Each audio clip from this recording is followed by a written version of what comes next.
Au départ, elle voulait de nouveau se transformer en serpent pour aller mordre à mort Lisa, qui lui a pris son mari, mais elle pensa très vite à un autre plan. La première nuit, Lisa rêva d'innombrables serpents qui la poursuivaient. La deuxième nuit, c'était encore pire. Même en plein jour, dès qu'elle fermait les yeux, elle voyait ces serpents. Chaque fois que, dans ses rêves, elle tombait de peur, elle, dans la réalité, ressentait une douleur bien réelle.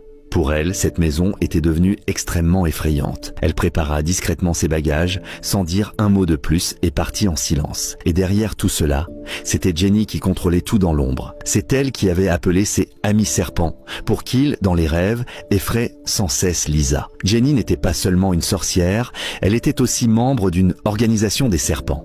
Elle voulait seulement chasser Lisa, et non la tuer. Sa véritable cible, en fait, c'était ses voisins. Toute personne qui osait s'opposer à elle pouvait devenir sa prochaine victime. Plus tard, la belle-mère apprit que la nouvelle belle-fille, Lisa, avait déjà quitté la maison et elle fut aussitôt convaincue que c'était sûrement à cause d'une dispute entre elle et Jenny. Je retournerai encore une fois en ville, je ferai en sorte que Jenny regrette ce qu'elle a fait. Je le savais.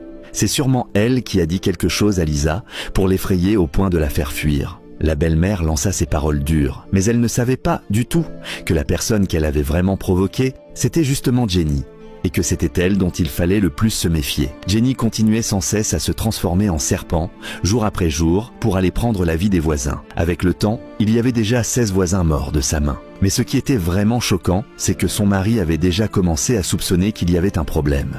Presque chaque fois, dès que Jenny sortait au milieu de la nuit, le lendemain matin, l'un de leurs voisins avait des ennuis. Elle lui mentait encore et encore en disant qu'elle allait faire une prière nocturne ou qu'elle allait faire autre chose. Sa mère en avait elle aussi depuis longtemps assez de cette belle fille et elle s'était déjà disputée un nombre incalculable de fois. Car la belle-mère avait toujours voulu que son fils épouse une femme qui puisse lui donner des enfants et Jenny ne le pouvait pas. Les disputes répétées avaient complètement fatigué Jenny et elle décida de montrer un côté d'elle encore plus effrayant. Elle utilisa la sorcellerie et jeta une malédiction sur la belle-mère. Sur le chemin du retour vers la ville, la belle-mère eut un accident de voiture et depuis, elle resta handicapée, incapable même de parler.